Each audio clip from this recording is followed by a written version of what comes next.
of the United States of America and to the republic for which it stands, one nation, under God, indivisible, with liberty and justice for all. Please call the roll. Okay, Director Ratterman. Yeah, here. Director Thomas. I am here. Director Underhill. Here. President Davidson. Here. And Director Cicada is absent today. Okay, item number 2 is public comment. At this time, members of the public may address the board on any non-agendized item. Public is encouraged to work through staff to place items on the agenda for board consideration. No action will be taken on matters not listed on the agenda. Comments are limited to 3 minutes per person. Is there any public comment today? Okay, seeing none, we'll move on to the consent agenda. The following items are expected to be routine, non-controversial. Items will be acted upon by the board at one time without discussion. Any board member may request an item be removed for later discussion. Do I have a motion? Jeff, I would like to discuss separately item 3C, please. Are there any others? Yeah, I move for acceptance of 3A, 3B, 3D, E, and F. Okay, we have a motion by Director Second. and a second. All those in favor say aye. Aye. Aye. Opposed? Okay, the motion carries. Director Thomas? Yeah, just a moment. Let me see where I'm looking at.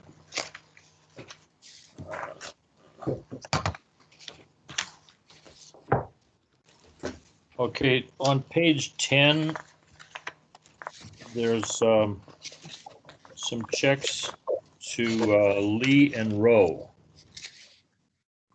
And I would just like to have an explanation about why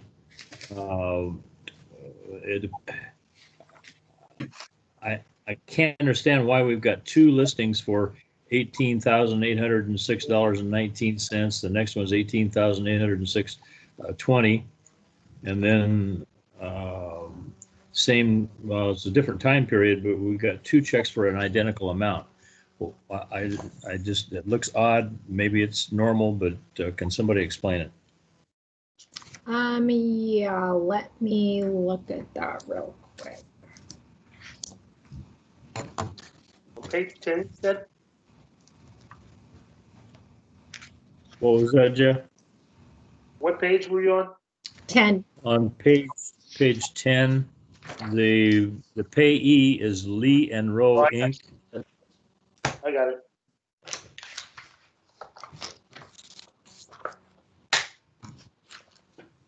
Yeah, it's got the same date on it also.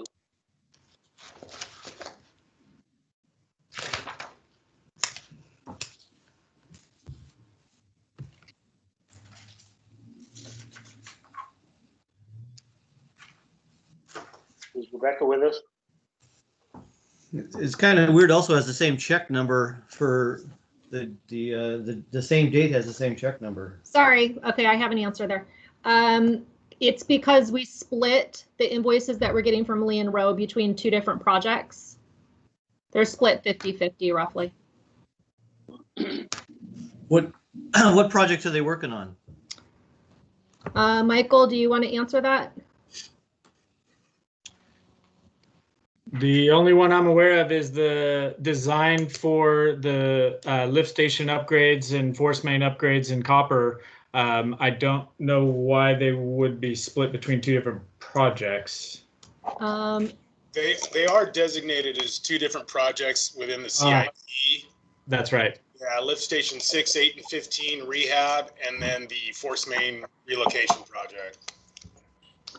Right. So those are we separated them in the CIP because they're interconnected projects. But if we wanted to phase them based on fund availability, we could separate those. They could be 2 separate and distinct projects. We want the design to be done at the same time. because as I said, they're integrated. But then we wanted to have the option as to how we phase the construction in. So that's why they were two separate projects in the CIP. Okay, but the fact that the amounts are exactly the same, Lee and Rowe, they're not creating an invoice for certain lift stations, and that is equal to 18,806, and then they have another invoice that's equal to the same amount. No, they are giving us an invoice for $37,612, and then we are splitting that invoice across the two projects 50-50. Okay, well, I accept that explanation, and I will move the item for approval.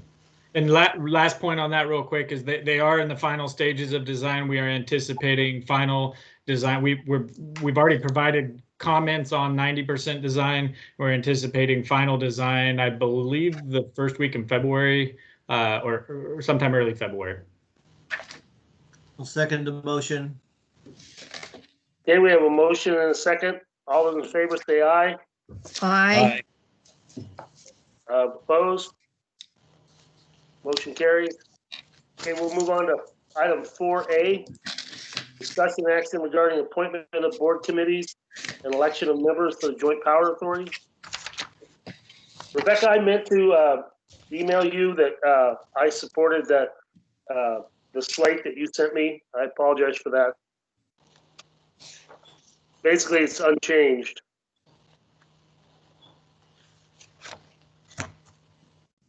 Very creative. Yeah. You deliberated on that for hours, I bet, huh? Yeah, I did. Good job, Rebecca. Did he really send you anything? No, I didn't. But I had every intention of it. I move for acceptance of 4A. Second? There's no action to take, is there? Oh, Yeah, There is. Oh, on the, do we have to do the JPAs individually or what? No, you're appointing, right, Jeff? I think this is Jeff's appointment. Yeah. No, you don't have to do them individually if you want to just do it. Okay, well, so we have a motion and a second to accept the slate. yes, we do. Okay, is So there that any, was- Wait, I don't think it's I think it's Jeff's appointment, isn't it? I don't know about the JPAs. Okay. So yeah, the president appoints the committees. The JPA is a motion. Okay. And just a reminder, Jeff and Rebecca, we have to do roll call voting on everything Okay, because of the virtual. okay. All right, so we have a motion and a second. Is there any public comment? Hearing none, please call the roll. Okay. Director Ratterman, Yes. Director Thomas, Yes. Director Underhill, Yes. President Davidson. Yes. Okay, we'll move on to May I 4B. just make a comment, please, can I make a comment on the Finance Committee? Sure. Can you hear me? Okay, what we normally do is in our first meeting, we elect the president, and this year I will be nominating Cindy Cicada to be president or chair of the Finance Committee, just for your information. That's it. Okay, thank you. With that said, they are appointments. Jeff, do you want to reappoint? If they're supposed to be appointments? Do that. I mean, I really don't care who decides to be chair. I don't think that's all that necessary for me to decide. We'll take care of it, Jeff. Thank you. All right. Okay, we'll move on to presentation of the audited financial statement. We did vote for that, right? For the fiscal year ending June 30th, 2020. Rebecca? So this is our annual audited financial statements for the period ending June 30th, 2020. This covers the 1920 fiscal year. We did this entire audit all remotely. So normally what happens is we would have the outside auditors come in and do field work generally 2 times during the audit period. And that just couldn't happen due to COVID. So we, definitely had some trials and tribulations getting the information together and where it needed to go. And but all things considered, we got it done. So I think we've made a lot of strides over this last year, identifying areas that we could improve upon in our accounting structure, in our processes and procedures and staff training. And so to that point, I just want to thank my staff and the outside auditors for all their help getting through this year and suggestions and change. Some of them were not so easy, but it definitely took a lot of work to implement. But we are getting to a point where we have less reliance on the auditors in terms of helping us get to the final end. And that's important because the point of the auditors is to remain independent. So all of the work really needs to occur within this office. That way our outside auditor can remain truly independent. And that's what we've been working on for the last year. So I believe Brian Nash is on. Yes. Brian Nash is with Richardson, and he can go over his presentation in order to, or his discussion points on the financial statements. And if you have any other questions, you can ask him or myself. Okay, well, thank you, Rebecca. Can you hear me? Yep. Okay, so you should have 3 things from us. You should have the audited financial statement, and you should have 2 letters. One letter says governance letter at the top. That is a letter of required disclosures under audit standards to a governing body. I will cover everything in that letter in my oral presentation. There's also a management letter. It says management letter at the top. That is a letter where we have a few recommendations for improvements that we noticed during our audit. So is somebody in control of the agenda that's on the screen? Could you, yes, maybe stay right there on the audited financial statements. So you should see on page 1 of the financial statements is our opinion. We provide an opinion on the water fund and the sewer fund separately, as well as what the opinion says is aggregate remaining funds, which is the agency fund. So the district does some accounting for special districts. We provide an opinion on that statement as well.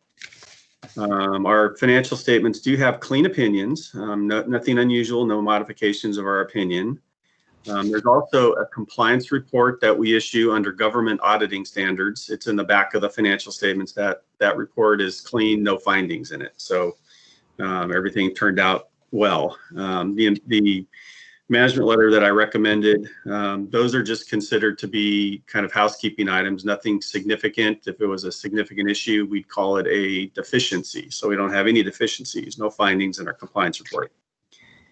And I did want to amplify what Rebecca was talking about. They have done a lot of changes that are really beneficial and streamline the audit. There used to be a separate fund for joint costs and Fund 101, and that fund used to have to be split manually by us before we could start doing the audit. We had to split the fund and create 2 sets of accounts. Every single account in that fund, we had to create a water fund account and a sewer fund account, and then we had to import it into our trial balance program so we could create the financial statements. That fund has been eliminated and all the accounting was done separately. So each invoice on a joint cost was split at the invoice level. And boy, that was such a really big change that really simplified the audit, really made it a lot easier. Every time we had an adjustment in an account that affected Fund 101, we'd have to do 2 entries. And there was just entry after entry to help get everything in the right spot. So that was really a big change. The other big change that really simplified the audit was changing to pooled cash and investments. The accounts used to be kept separately in the trial balances for the investments that existed. And then there were contra accounts that reduced it and moved it to other funds. It was really so many accounts and so much opportunity for error.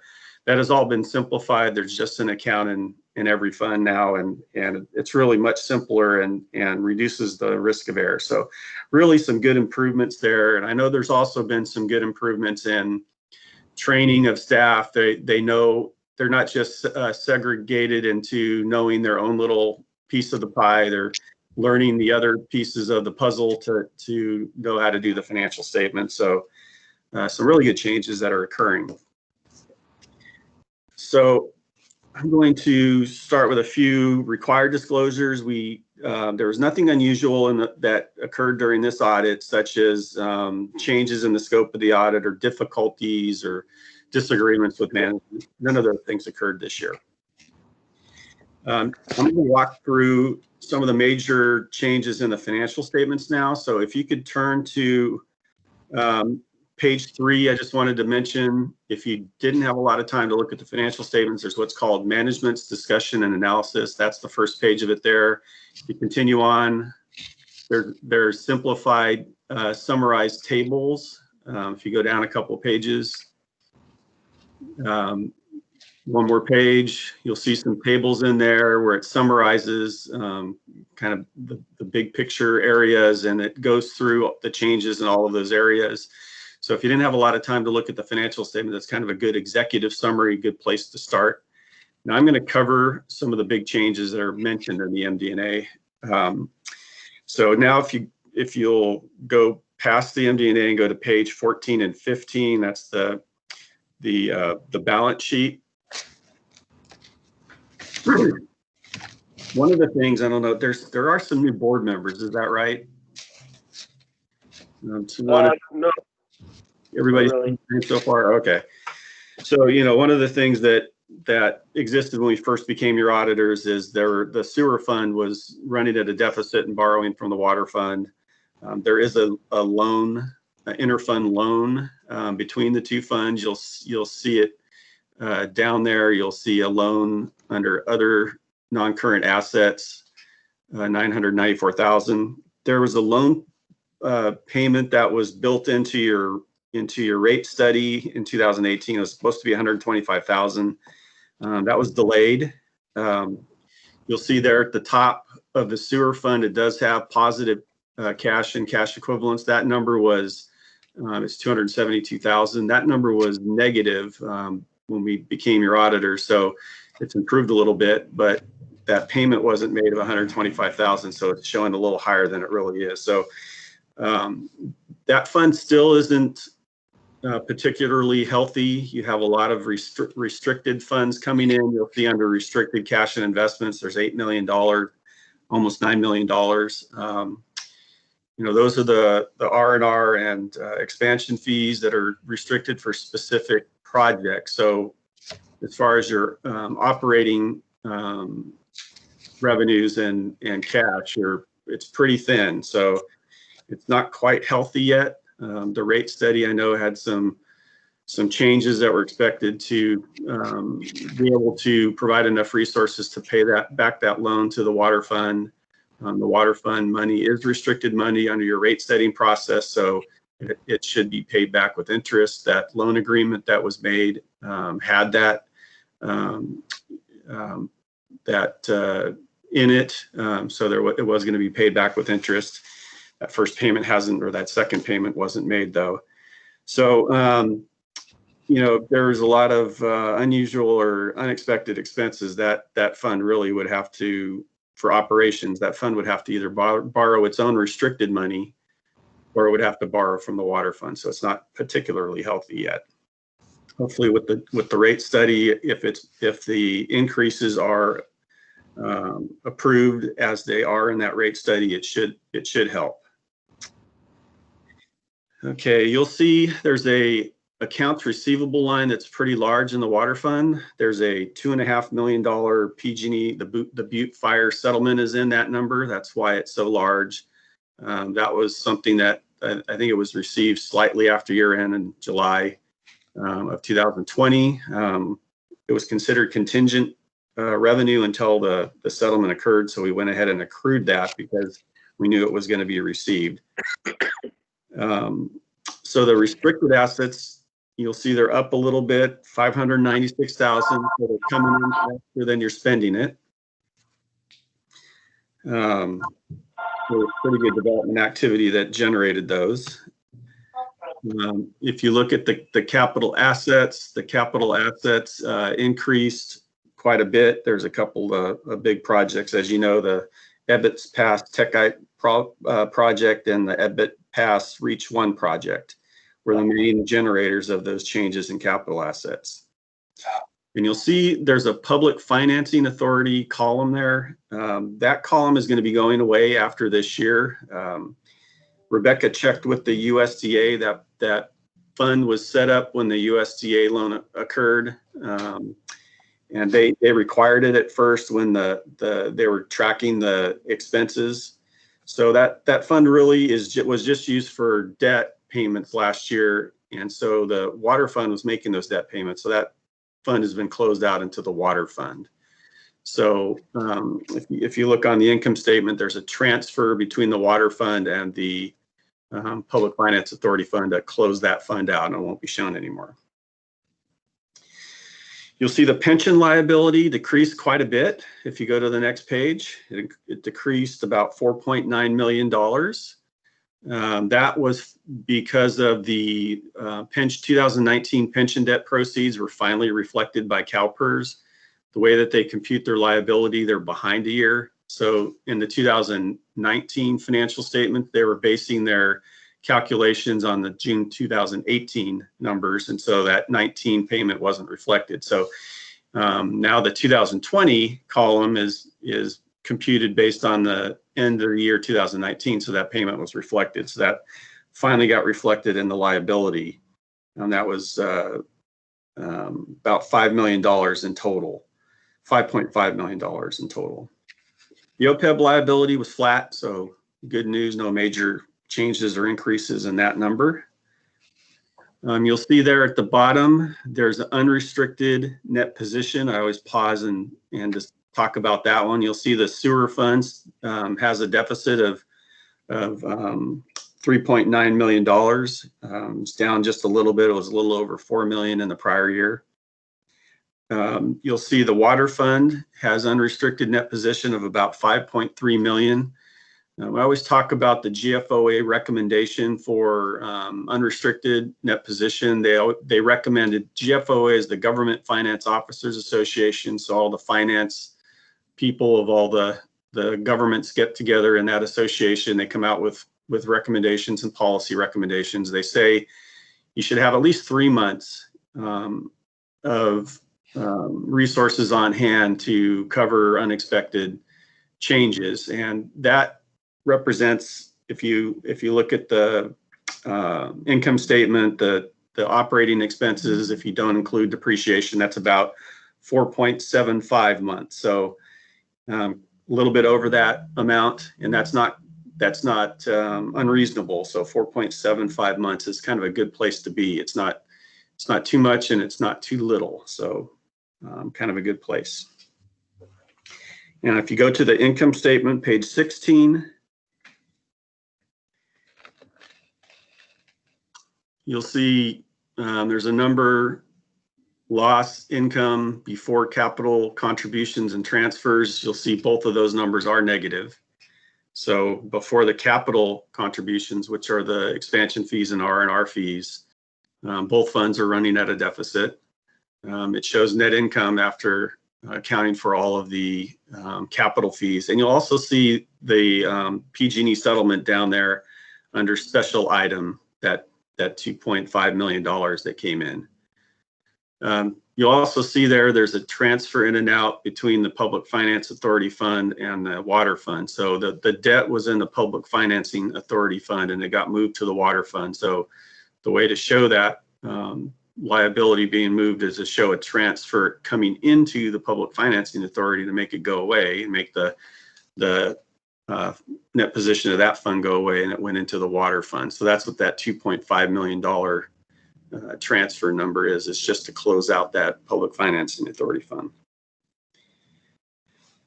The operating revenues increased 4% at the top, while operating expenses increased 2.5%. So that's good. I know you're trying to hold down expenses. The revenue increase eclipsed the expense increase, so that was good. So, overall, because of the strong capital contributions coming in from the expansion and R&R fees, there was net income and an increased net position. So that's kind of the main points on the financial statements I'd like to talk about. Kind of go through a couple items on a footnote. There are not many big changes on the footnotes that start at page 20.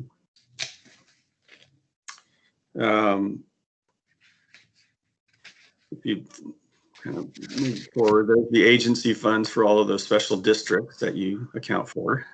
So most of the footnotes were pretty similar to the prior year.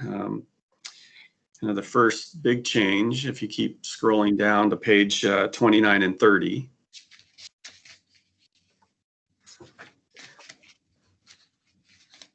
so the cash footnotes will just show that you have a lot of LAIF. Okay, so right here you'll see there's a transfer. You'll see that debt being transferred from the Public Financing Authority Fund to the Water Fund. And the only other new item was the capital leases. So those are those enterprise capital leases, that program for the equipment. So there's quite a bit issued under that, over was it $500,000? Can't read the financials, it's too small there for me, but so that's what the addition to your long-term liabilities was. It was just those capital leases for the equipment.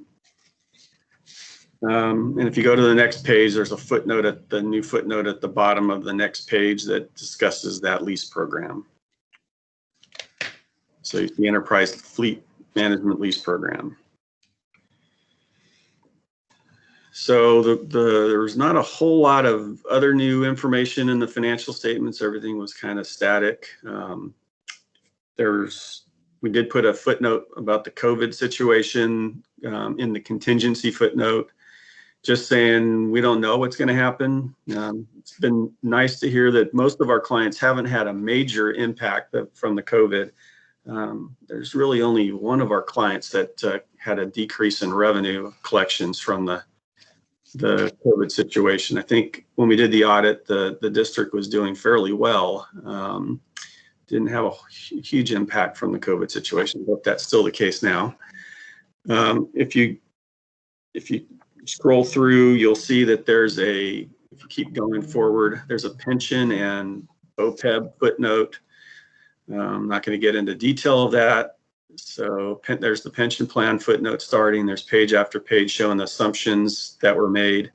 If you just scroll through that, it shows you your contribution percentages. It shows you all the deferred inflows and outflows. It shows you the assumptions that are made. If you're really interested in how those numbers were computed, keep scrolling. There's the same kind of information for the post-retirement healthcare benefits, what's called OPEB. Keep scrolling through.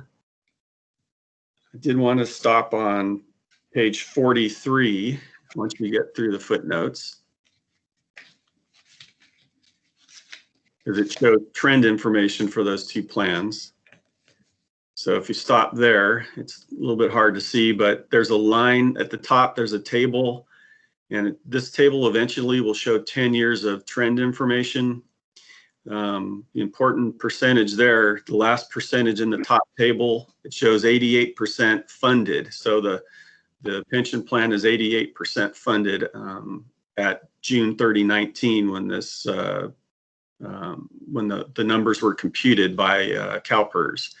You see the bottom table shows the required payments, and then it shows the payments against those required payments.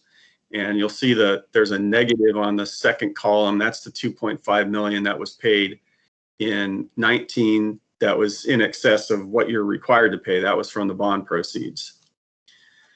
So there's the next page will show similar information for the post-retirement healthcare benefits, a little bit different format, but there's a number in the middle. You see a percentage in the middle of the page. It shows 58% funded, 58.49% funded at June 30, 20, and that's up from 54%. So doing well, heading in the right direction. And then the only other thing in the financial statements I did want to point out, if you keep scrolling a couple more pages, there's debt service coverage ratios. So these are the agency funds accounting for other agencies' money. A couple more pages.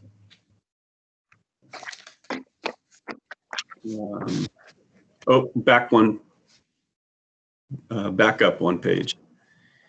So these are the debt service coverage ratio. This one is for the sewer fund. So required debt service coverage ratios for the debt, and table at the bottom is kind of the telling table. It's all the debts included in that bottom table.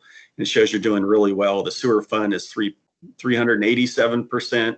The revenues exceed the payments by 387%. It needs to be 125%. And the page just before that shows the water fund, and it's in similar good shape. Not quite as good as the sewer fund because it has a little bit more debt in it. But coverage ratios came out just fine. So unless there's any questions or anybody would like me to expand on anything in the financial statements, I'll go. Right. This is Scott Ratterman. I have a question. You referred to a rate study. Geez, way back at the beginning, I think you saw on page 14, 15, talking about a rate study. Is that a future rate study or the past rate study that was done a couple of years ago? That was the one done a couple of years ago. I think it started in 2018. Okay, because we're still on those rates and nothing has changed since then. The other question that I had, you mentioned a couple letters. Is that management letter with recommendation? Is that in this packet? Yes, it should be. Okay, I provide it. I like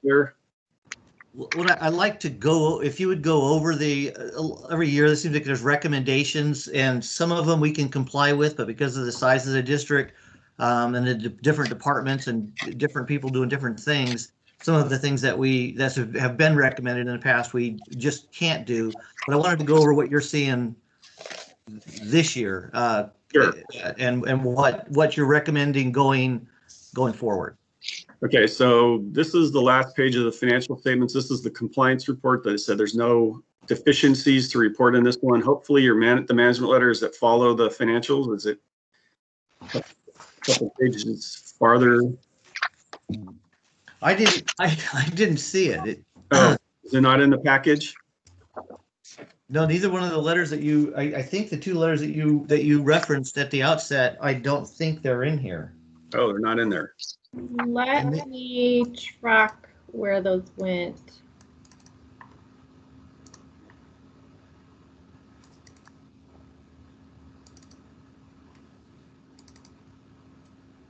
And we'll get them to them. And I don't really need to see them, but I just like to go over the things that you saw that might be different or that maybe could be different or better. But whether we can do them or not was for our staff to advise us on. Okay, let me go over the management letter comments. So there were 9 management letter comments in 2019. 6 of those were implemented. Then we had 2 new ones this year. So let me just go through the 5 that are left here. So one of the ones that we have is just kind of a best practice. So the person processing payroll, generally you would not want the person processing payroll entering the new employees into the payroll system It just is a preventive control to stop anything, any fictitious employee being entered by the person who processes payroll. And the same thing goes for accounts payable. You wouldn't want the person processing the invoices to put in the new vendors into the payable system. So that's a recommendation we have. It hasn't been implemented. So typically what we recommend is the person doing AP would put in the new employees, and the person doing payroll would put in the new vendors for payables. Just you switch. So I'm not sure what Rebecca feels about that one, but that was our recommendation. We'll find out. Okay. One of the recommendations we had is there's the customer service manager.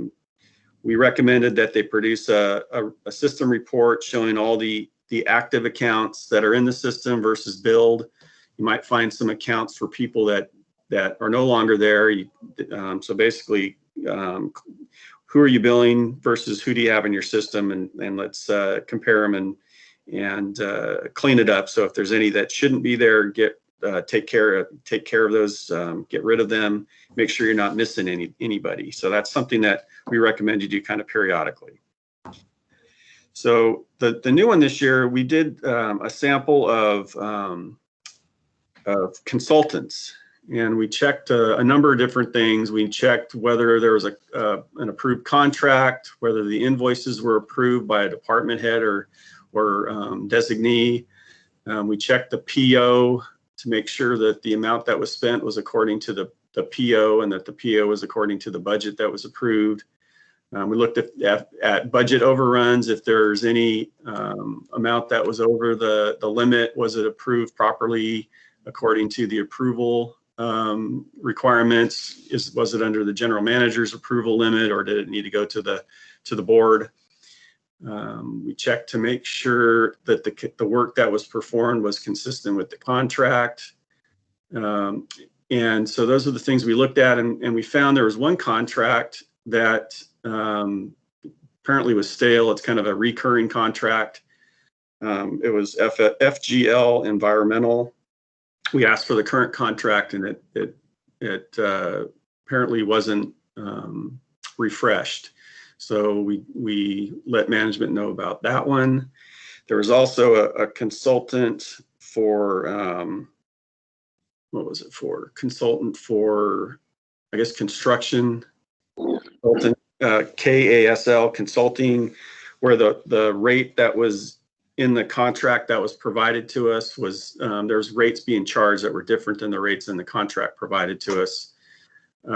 So apparently there had been a change, and it hadn't been updated in the contract that was provided to us. So we provided that information to management as well. So that was a new one this year. That was because we rotate our audit procedures to do something new each year, and that was our new procedure that we did this year.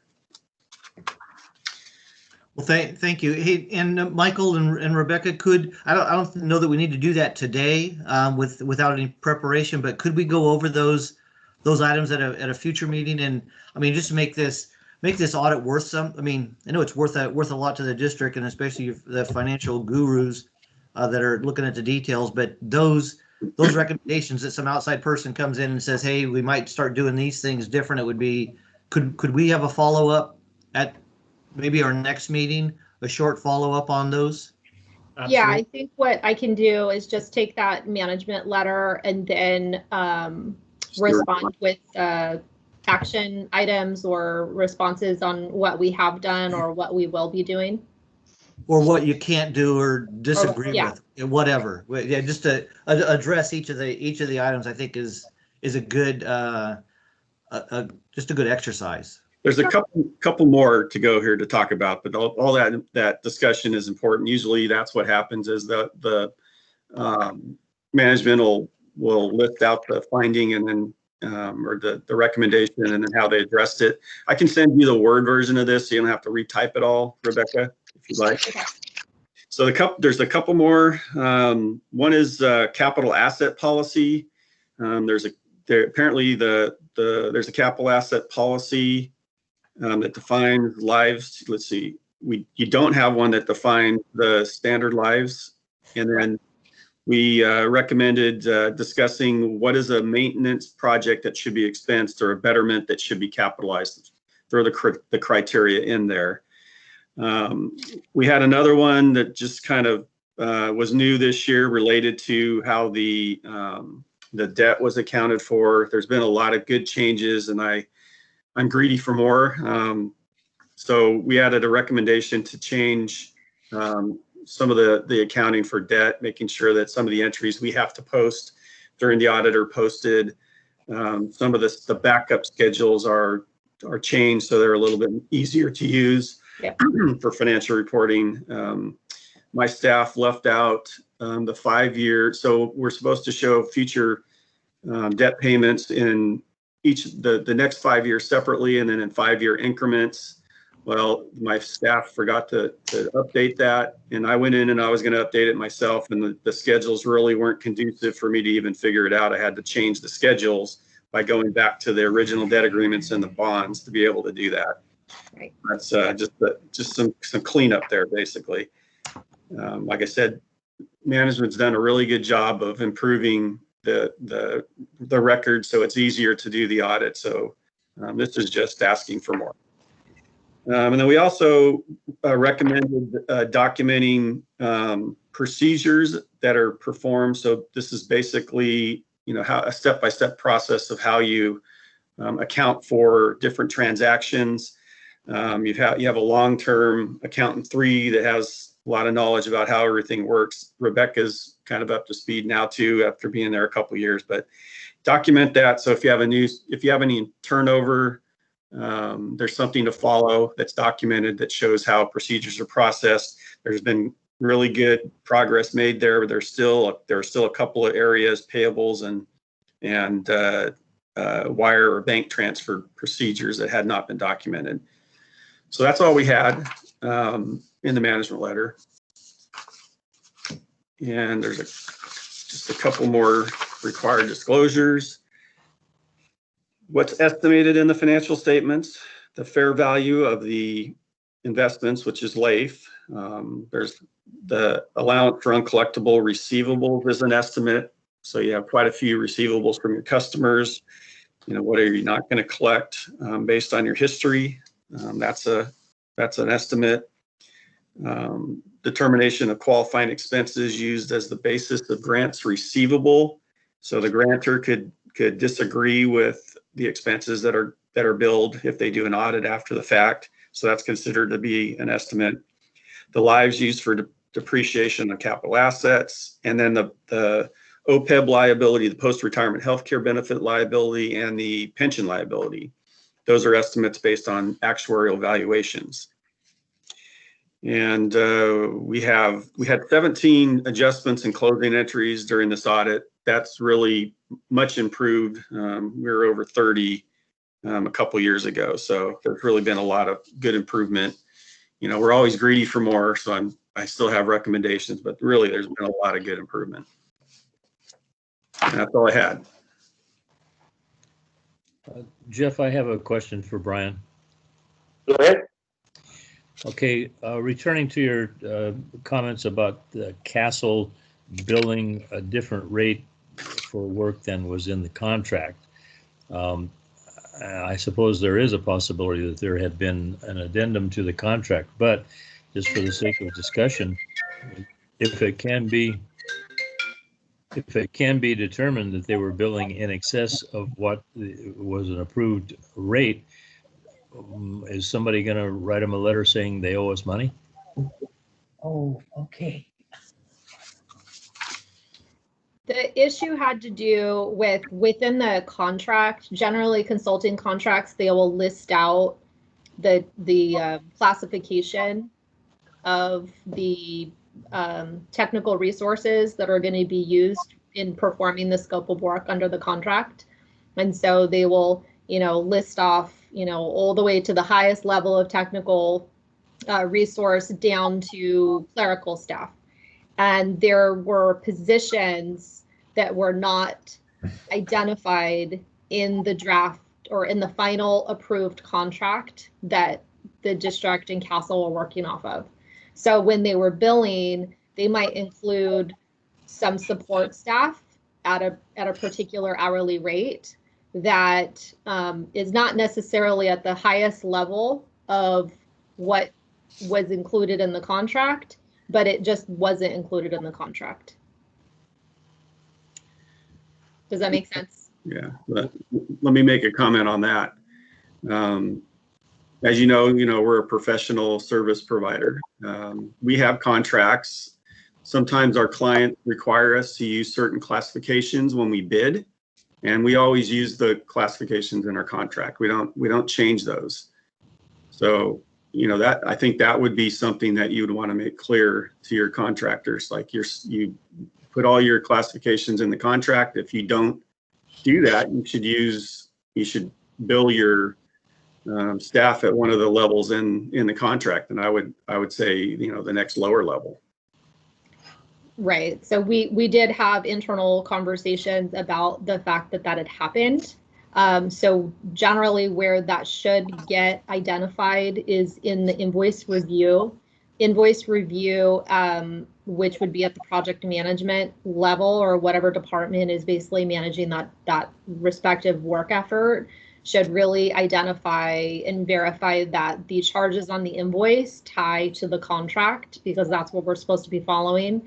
And if it doesn't, they really should punt it back to the contractor to have them amend their invoice, and that's what didn't happen. So really there were two pathways that could have happened. Either they could have recommended that they amend the contract, and then we would have made, had gone through that amendment process on the contract, or they could have punted back the invoice to say, hey, you need to revise your invoice to conform to the terms within the contract.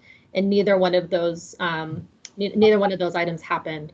So that's just an additional education point that we've had to point out internally to make sure that review is happening at that level. Yes, that sounds, you put it perfectly.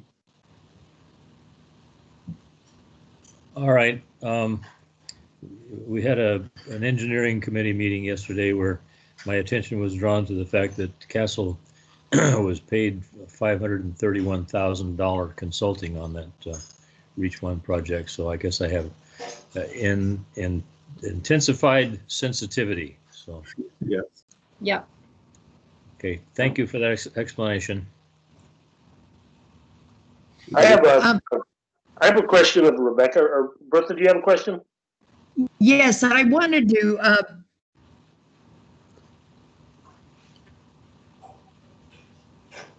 ask to do is, you can readily understand the changes that were suggested in the 19 audit and how they were fixed for the 20. But what I'd like to do is come in and talk to you about those changes, and then maybe we can go a step further and talk about the changes that you're making for the 20, just to familiarize myself more with the audit. Sure. If you please. Yeah, I can do that. I would actually suggest we make that a finance committee agenda item. Yeah, we could do that. Session there. Oh, all right. That would be fine. Yeah. Okay, Rebecca, this is Director Davidson. I've lost it here in the pages, but I noticed, and I was speaking to Director Thomas about this earlier today. There's in our assessment district 8604, we have 2 properties left that still have unpaid assessments. That's what I read in this report? At the point that this report was done, yes. Since this time, a really odd thing has happened. But I need to follow up with the tax collector because neither one of us can believe that it actually happened. And that's that those 2 properties actually sold. Okay. We can't. How can we sell with the debt against them? Wouldn't the only place it would sell? I mean, surely they were liened, right? Surely they were what? Liened? They were liened. They were liened extensively beyond their assessed valuation. And so every time they've come up for auction, she can't ever get anyone to bid on them.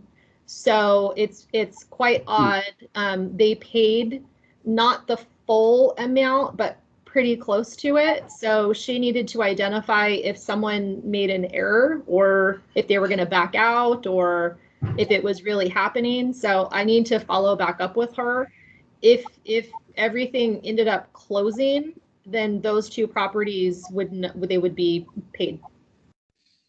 Okay, I'm just curious. I thought that assessment was concluded. I don't know how long was our responsibility, and I could be wrong about that, but I know it was imminent because it was only for 20 years, and I just am curious what our responsibility. Because again, all we are is the funds collector and distributor.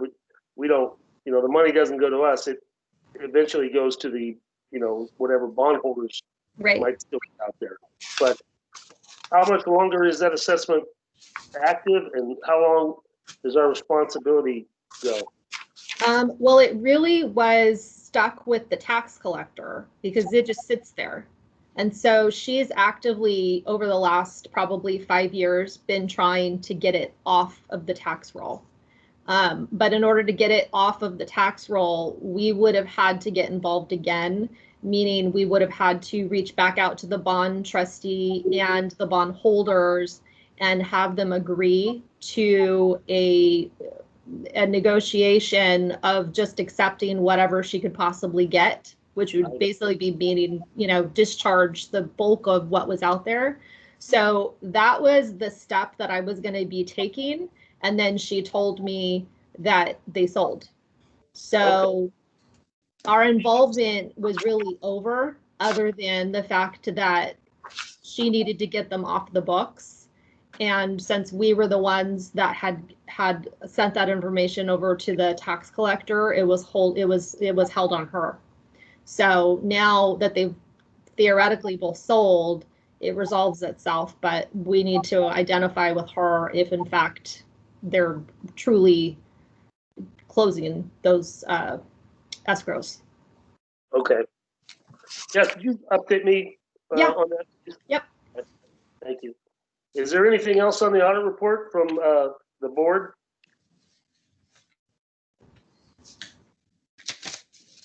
Anything else? No, I just wish to thank Brian for another good audit. Well, thanks staff.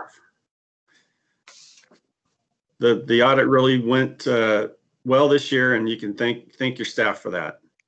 Okay, will do. So I just wanted to thank Brian for making himself available to give this great presentation, and thank you for the work that you've done over this audit. It was a really interesting year. So I think all things considered, I think we did pretty good. Yes. Yeah, I just want to echo Rebecca's comments. We're used to seeing a team of auditors in the training room for an extended period of time in the fall, and obviously that wasn't possible to do physically this year. But they made it work anyways, and appreciate your work and your insight, Brian. Thank you.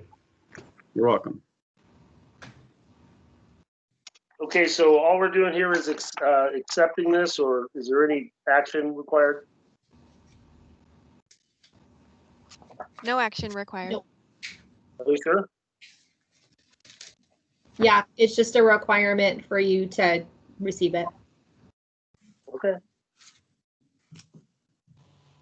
All right, then, so we will move on then to 4C, discussion action regarding adoption of the 2017 Tuolumne T-Stand water management plan update.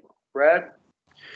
Yeah, thank you, directors, and good afternoon. We're going to talk about the fall 2017 update to the Tuolumne-Stanislaus Integrated Regional Water Management Plan, or the IRWM plan, and this group is frequently referred to as T-Stan.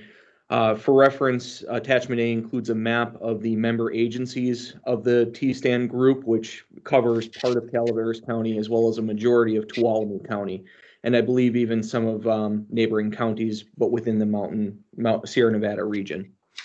Recall that the district is part of two IRWMs owing to our locations on the McCollumne watershed and the Stanislaus watershed. We are part of the McCallum, Amador, Calaveras, MAC IRWM, as well as TSTAN. And this whole idea is to bring local agencies or regional agencies rather together to participate in the state integrated regional water management program, which funds a lot of grant efforts to bring these regions together to emphasize projects and programs that benefit economically disadvantaged communities, as well as bring water supply reliability to a number of areas across the state. The board may remember that in December of 2018, they adopted the MAC IRWM plan, and that was done to maintain eligibility for, at that time, the West Point grant, which I believe is still ongoing with our engineering department. And so really what we're bringing today is a complement for the TSTAN group, a similar integrated regional water management plan update. This one was completed in fall of 2017 to deal with new statewide priorities, incorporate things like climate change, the Sustainable Groundwater Management Act, drought risks, and other considerations for our region. It includes things like a regional description, looks at different projects and programs that be included to try and improve water supply reliability for the key Stanislaus River watershed. And it includes a number of our agencies within the Highway 4 corridor in Calaveras, as well as a number of folks in Tuolumne County. And this plan update, the executive summary, is included as attachment B to this report to just provide an example of the content included. It's, again, very similar to previous plans that the board's adopted.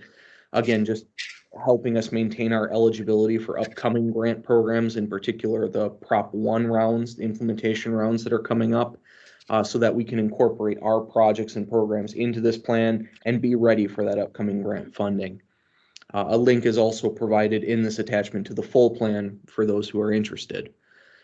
And so we are one of several TSTAN agencies that have yet to adopt the plan. We are far from the only one that they're waiting for. I know this is fall of 2017 that this was done after a lengthy review process and coordination with my predecessor, Peter Martin, as well as Michael, GM Minkler, and others here.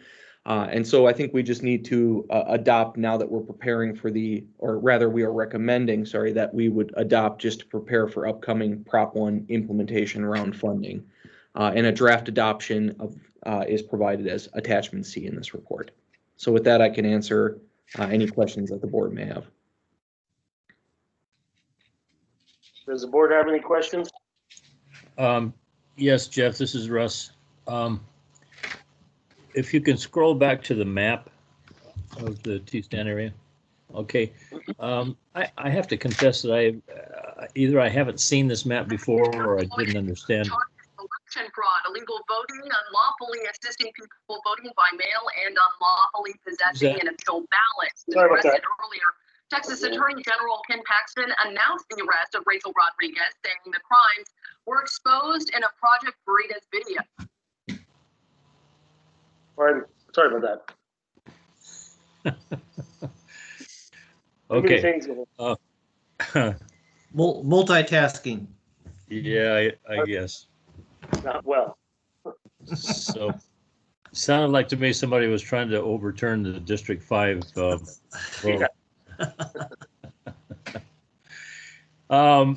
There is a little a nose of a projection that goes out along the county line between Stanislaus and Calaveras. If you look at that little blue dot there, that is the Salt Spring Valley Reservoir, and clearly, but when you talk about TSTAN, Tuolumne, and Stanislaus, that whole area out there drains to the San Joaquin River, not to the Stanislaus River. So I think that kind of creates some opportunities for us. I'm glad to see it out there, because if we wanted to develop some conveyance, water conveyance over in that area, it's conceivable that we could get funding for a project that would require funding or require money to be spent on it from the TSTAN. So what are your thoughts on that? Have you ever thought about that the water doesn't go south, that it goes kind of northwesterly there? Yeah, correct, and it's a good observation on there, Director Thomas. I will point out that Even though a lot of the IRWM groups did focus around key river watersheds, they aren't exclusively or wholly matching the watershed boundaries. A lot of them were a mix of jurisdictional areas for districts as well as watersheds themselves, in this case for the Stanislaus River. But then they included areas like you pointed out here that just were incorporated because they weren't covered in any other IRWM group. And you're correct to point out that that does present some neat opportunities for us to incorporate projects and programs that would address the Salt Springs Valley or look at the Copperopolis, Lake Tulloch area and how we can pull and bring some of that together.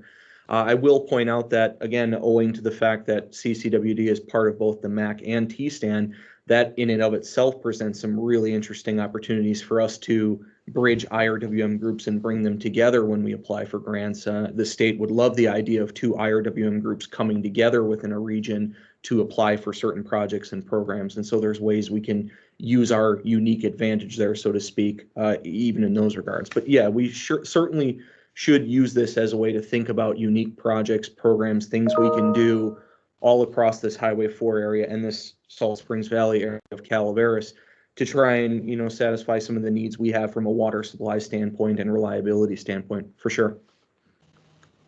Okay, I've got several projects I'd like to talk to you about tomorrow. That sounds great. Yeah, we can work to try and incorporate them. Now, fortunately, there's myself and I believe Director Cicada is also on the projects review committee for TSTAN. I think in her case, owing to her position with Murphy Sand. So I think it would be a great opportunity for us to try and pull these sorts of projects or things you might be thinking into this IRWM plan. Okay, great. Is there anything else? Any other questions or comments?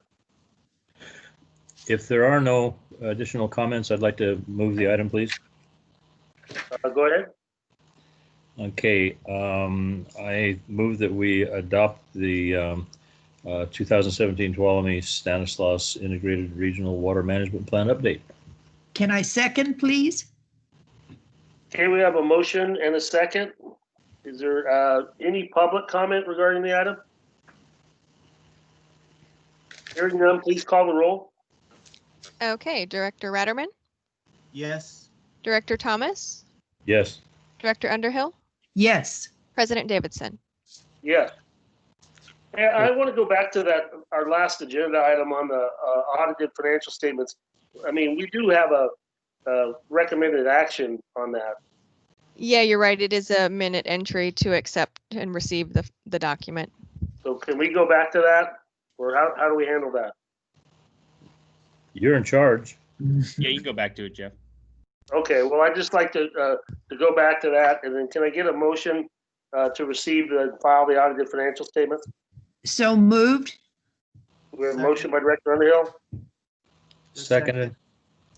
Okay, a second by Director Ratterman. Any public comment?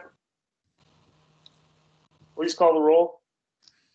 Okay, Director Ratterman, Yes. Director Thomas, Yes. Director Underhill, Yes. President Davidson. Yes, Thanks for catching that. no problem. Okay, we'll Okay. move on to old business. Okay, Discussion with COVID-19 response and conduct of board meetings. Mr. Minkler. Director Thomas, were you trying to say something there before I start? Yeah, Jeff went back to that audited financial statements. While Matt is with us here, I'd like to go back to the other item 4A, where we were talking about the boards, committees, and joint power authorities. I've got a question about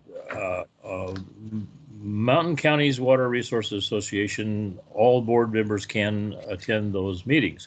The Mokelumne River Association, all board members can attend those meetings. However, the Highway 4 Corridor Working Group, it's a kind of a musical chairs thing that has to take place there, because our director Cicada is also manager of the Murphy Sanitary, and so that puts 3 of our directors in a room.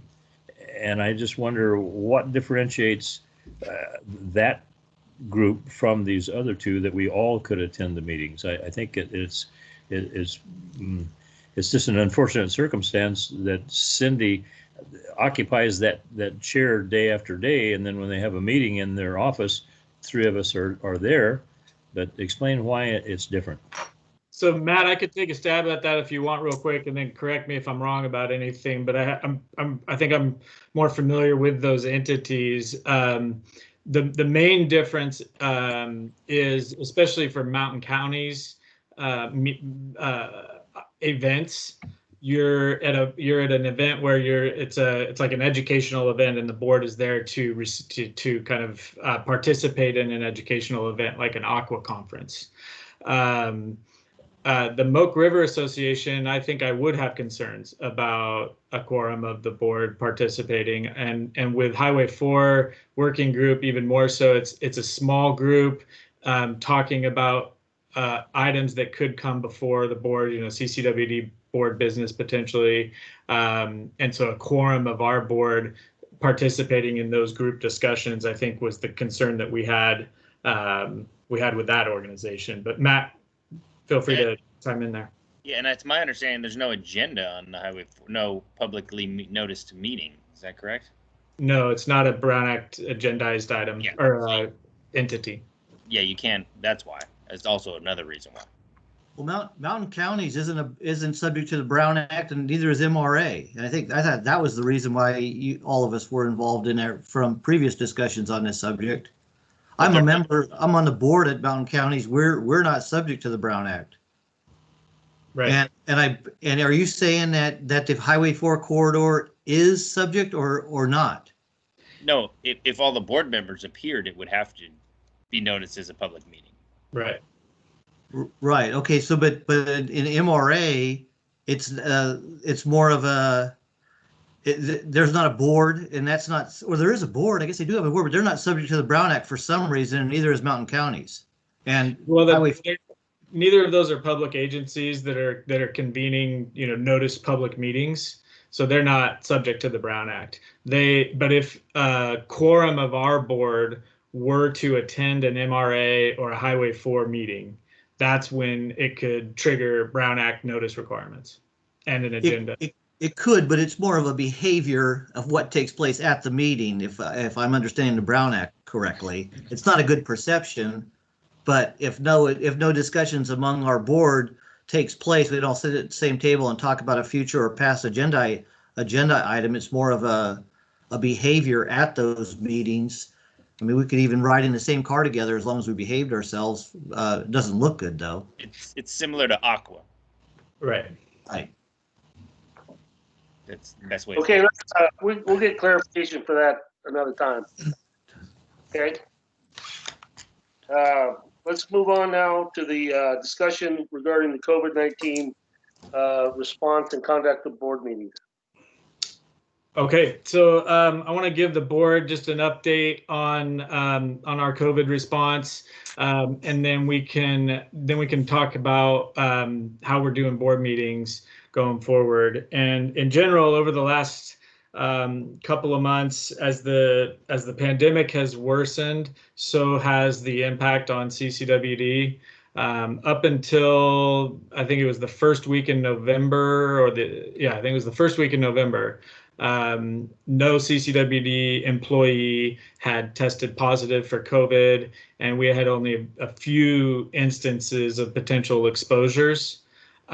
Since that first week in December, we've had, I think it's 4 or 5 employees test positive for COVID, and we've had many others with close exposures that required periods of quarantine.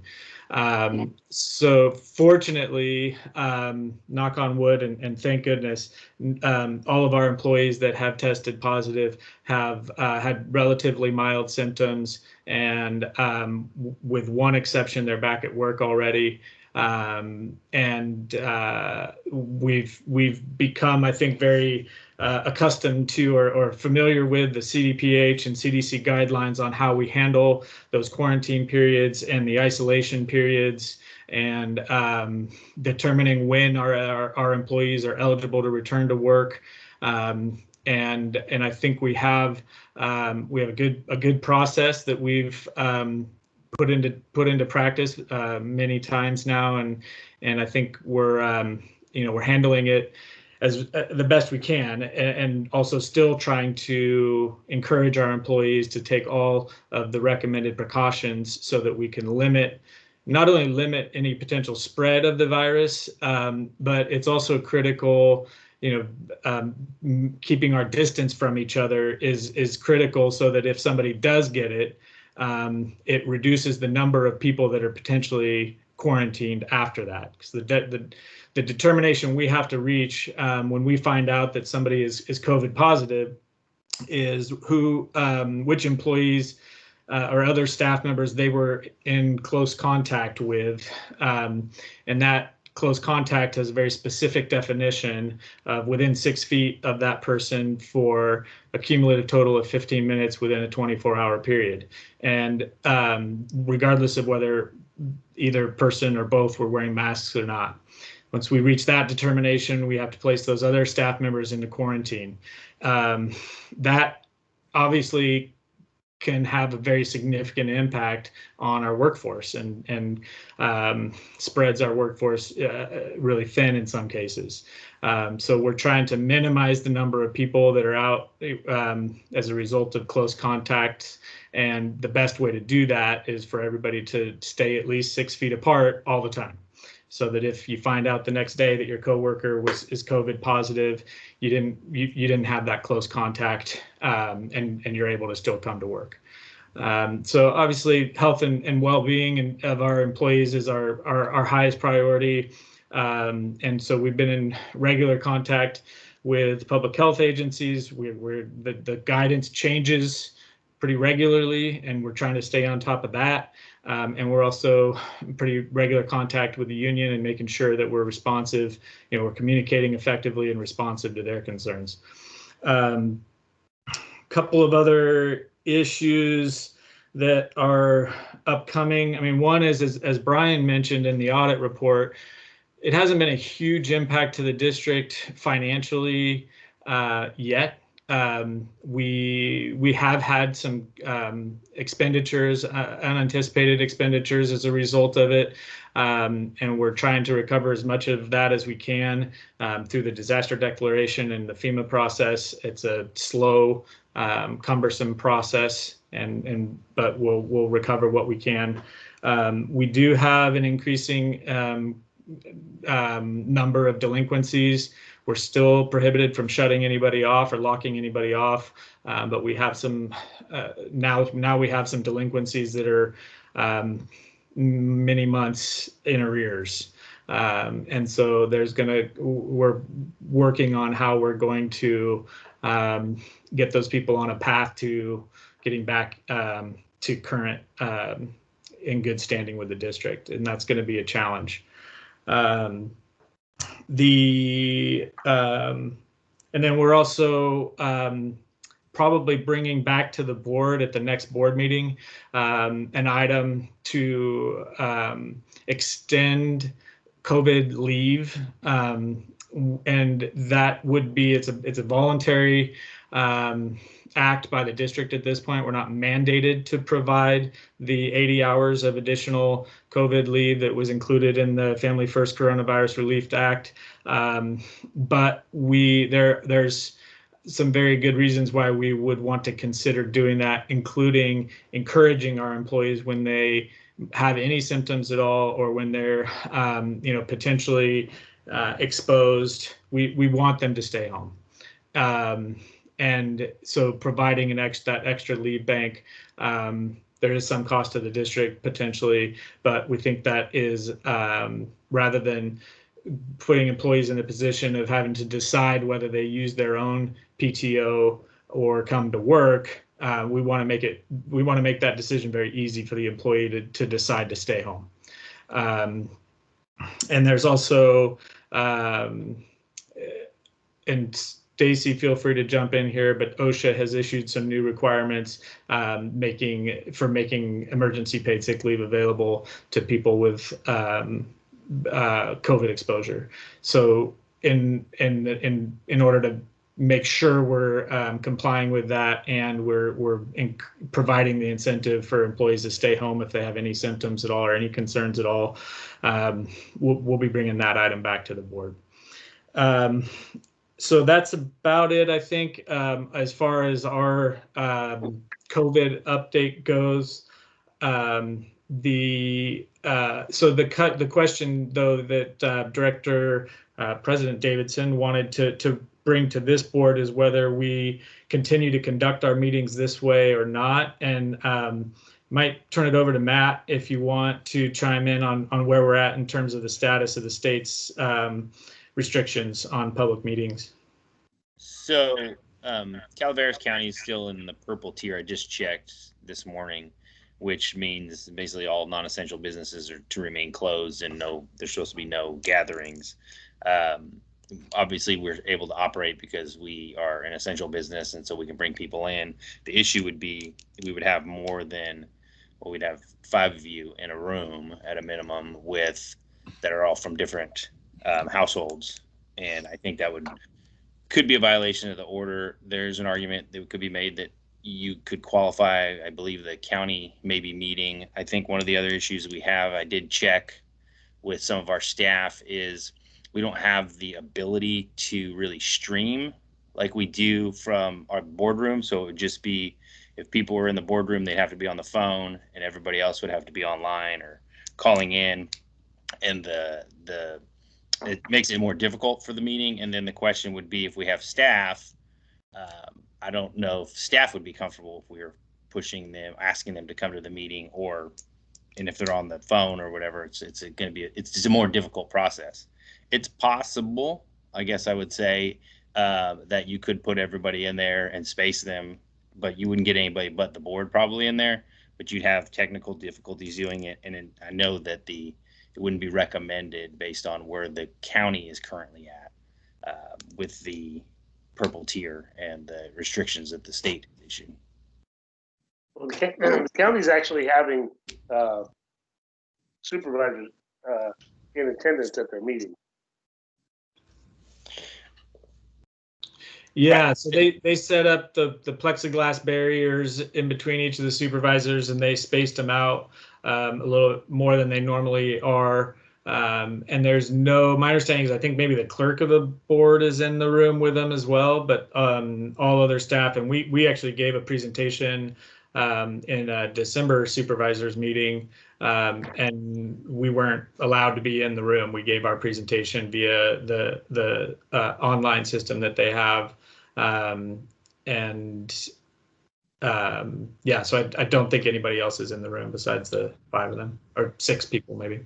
Right, and I think I keep going back to how we were before, when the public wasn't allowed to attend, which is unfortunate. But I think as long as our meetings are accessible for them to observe and speak at, I mean, it's certainly my preference to do whatever is safe, but to me, the safety of our meetings is relative.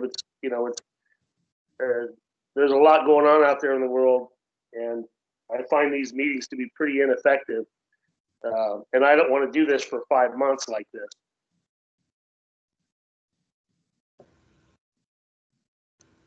So I just wanted to ask the rest of the board how they felt about it and if there are any other options.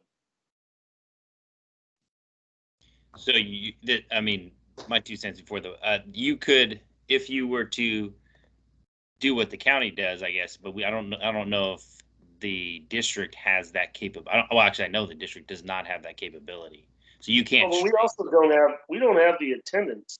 I mean, when I'm talking about how it went before, when I'm saying like a month and a half ago when we were spread out in the boardroom. I don't see why, we don't have to have the entire staff in attendance of our meetings for the most part. It seems to me that they can come in when it's their turn. It's like we had an engineering committee meeting yesterday that I thought went fine. and everybody was spread out in the boardroom.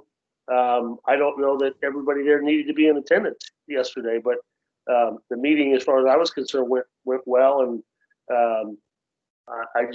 I'm wondering if we can do something like that. And also, I'm asking the board if they even are concerned about this. I mean, I don't like these meetings. They're it's not my preferred way, but this is something that the board and staff, I just want us to have a discussion about it and see if we can come up with something a little bit different. Because seriously, we could be doing this until everybody gets vaccinated, and even then, who knows what they're going to, try to require us to do. So, I mean, do we want to do these meetings for 6 months? Can I chime in to give you my opinion, please? Sure. Can you hear me? Yes. Yep. Okay. I agree with Jeff. The meetings that we're having where we are in 5 different locations, we lose the essence of a water district meeting. We don't see each other. We can't even, we don't associate. And so how can we have 100% success with our meetings? And I think it's a personal aspect that so that I feel relatively safe in going back to the board and sitting the way we were sitting, separated. And if you have to, buy us plexiglass to ensure further separation. But I would be all for coming back to headquarters. That's my opinion. Any other board members? Yeah, Matt, you said something about streaming the meeting and how would we work that? How would we work it to have public comment? Would they be on a phone system? Yeah, they would like have this? to. It's my understanding from talking to staff that so right now, if any public wants to call in, they can log into Teams, what we're using now. And I believe that if you went back to the board meeting, they would likely be able to still log into Teams, but they're not going to see the board. They would only hear the board because there's no video feed unless we purchased other equipment that would allow the video feed. The board would use the speakerphone that's in the boardroom, call in, and then the public would you'd hear the public on that. Right. So the comments camera, oh, sorry, go ahead. I was going to say that camera that's on the wall, I mean, is recording, just like we have cameras here on each of our computers recording. Is there a piece of equipment that's hooked up to the existing, that camera there that would hook up to one computer and then have that image instead of, it wouldn't be on each of our faces like this, but it would have the entire board or whatever that camera sees. Wouldn't we be able to stream it? I asked that question and I have not received an answer to that question yet. So I was told they didn't think so, but I don't have a final answer on that. Okay. Well, we did this before. I mean, we did the exact same thing. We had the public that was able to log on to our meetings, and we were there. So why is it different? Yeah, so we would be able to do that again. It's just you wouldn't see them and they wouldn't see you. You're just talking to the speakerphone, like we did yesterday with the presentation from HDR, where you don't have the speaker, you don't have a visual with the speaker, but you could hear them just fine. Here's the thing: the public can request our agendas, and for the most part, they could hear our report. They could have a copy of our agenda. We will give them, I think, better access than we are now. But if they're gonna, if they want our agenda, we can provide that. Our agenda's online for them to download and everything, so they have access to that. It would be great if they could see the reports. I don't care if they see us. They don't really want to look at us. They want to hear us. And again, we don't have a lot of public participation, but we do have some, and we need to we need to make sure that they, are still involved. I certainly am, would like to see us at least explore the investment, because again, we have no idea how long this will last. I'm not quite sure what we're losing by not being in person. We as a board seem to be, we're getting better. Every meeting, I think we're getting a little bit better at communicating and understanding and pausing and getting. We haven't we use this hand raising thing that comes on team here. We didn't not using that today as well as we did in our last workshop we had last week. But I think if that's I'm not quite sure. I could go either way. I see where you and Bertha probably would benefit from being in person or seeing, and I think what we're missing is seeing expressions maybe, but I'm not quite sure. I would like to hear from you, Jeff, and Bertha as to what we're missing by doing it this way. If each of us had our cameras on the entire time, and we were I mean, not forced to do that, or maybe most of the time during discussion, when a board member, we could even see someone, like we usually do in person, seeing someone rolling their eyes or something. But what are we missing? Well, I think what we're missing is just general interaction. I mean, it is. I don't think that we're having the kind of discussions that we need to fully have. I just don't. I mean, if we're not in the room together, we're just even this, like you say, just rolling your eyes or whatever. I mean, it's just the level of the discussion. I don't think is in the best interest of the district. I don't think we're giving all of our details, and I just don't think it's a deep enough conversation. Yeah. And again, listen, I'm not. I mean, I take a bigger risk every time I go to Cinders than I do when I go, and I go to Cinders all the time. So, the effectiveness weighed against what we're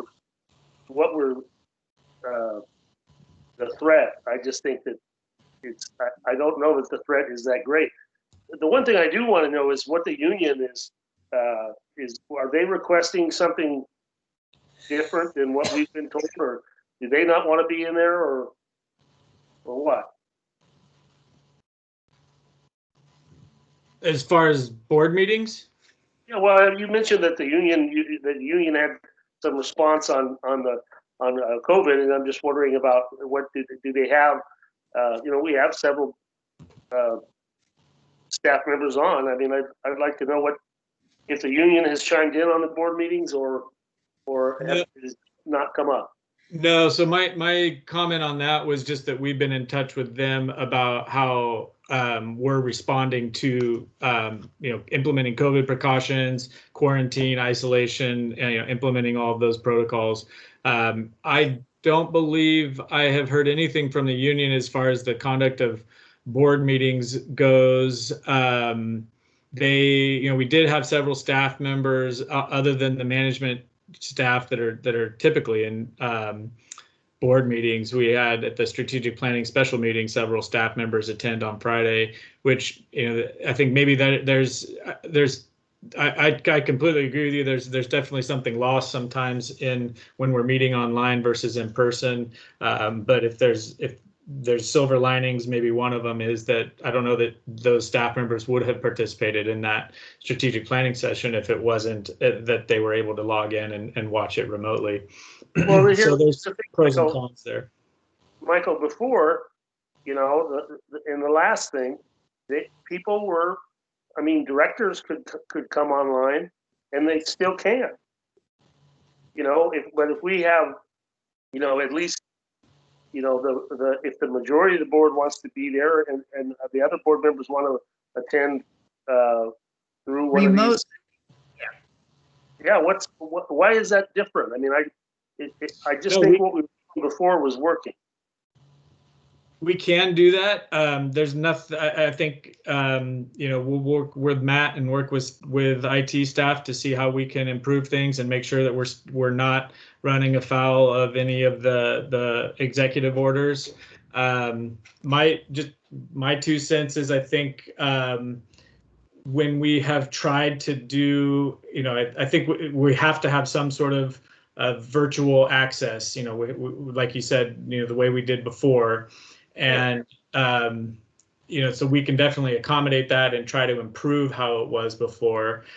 My experience in having to do a lot of these meetings now is that when you try to have a group of people in the room in person and a group of people online, it becomes very difficult to facilitate communication between those groups of people.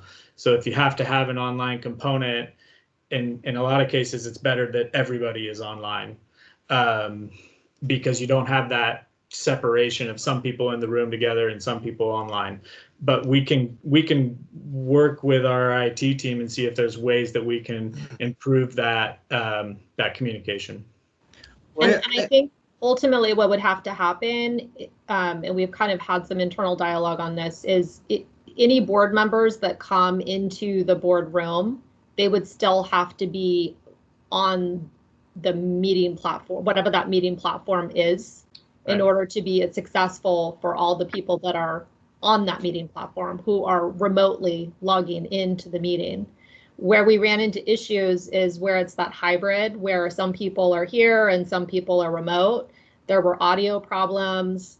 There were problems associated with the agenda, not being on the same page with who had what agenda on because they weren't if you were in person, you had a stack in front of you, but that didn't necessarily align with what the board member outside dialing in from home or logging in from home was seeing at the same time.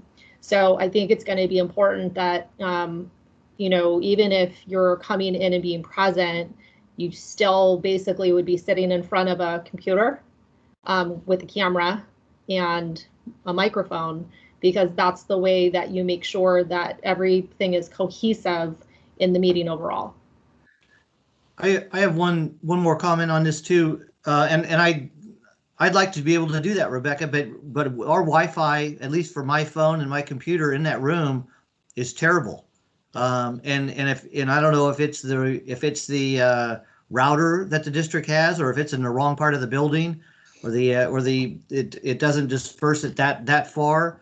But I could very easily put this laptop underneath my arm and walk into the building and do this exact same thing there with a laptop and a mouse, and would be able to do that. I have no problem joining Bertha and Jeff on this of us 5 being in there. If all of us had the right equipment or were provided that type of equipment, the 5 of us could be there on TV just like this, or on video just like this, and still be able to do it. I don't think it'd be that much more to accomplish with most of us. So a couple of things there. One thing, you're right, the Wi-Fi network would not be adequate. So we would probably have Ethernet cables to each of those workstations. But that actually doesn't solve the whole problem either, because we have bandwidth issues at the office generally.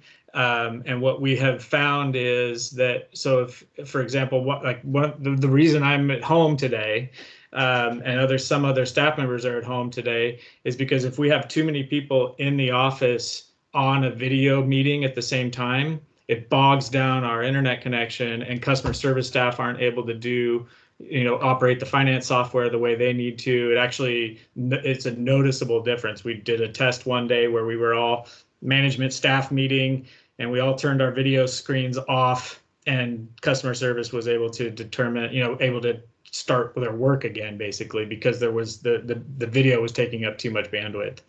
So that would be, if we were to try to do, because I agree with Rebecca, I think that's one potential solution here, is we have the board members still on a web platform where they can see the speakers that are speaking to them, and vice versa. But we might run into some bandwidth issues there. What's the solution to that? That's a harder problem to solve. Bandwidth is? Yeah. I mean, if we spend Bandwidth $500,000 on a piece of Acon, we got to be able to figure out bandwidth. Yeah, so that's part of the internal discussions that we're having, is that we would basically need to purchase, we'd need to subscribe to more bandwidth through a provider. Which is something we're already looking into. Would All we, right, well, Russ, would- are you still with us? excuse me, would we be ready by the next meeting? Is Russ still with us? Yeah, I'm still here. Oh, I just haven't heard you comment, so Well, I couldn't get a word in edgeways. I know Russ is bad about that. I didn't have enough bandwidth. But I haven't had enough bandwidth even before computers. Quantify it for us, Michael. What does more bandwidth cost? It couldn't be as much as a VACCON. So.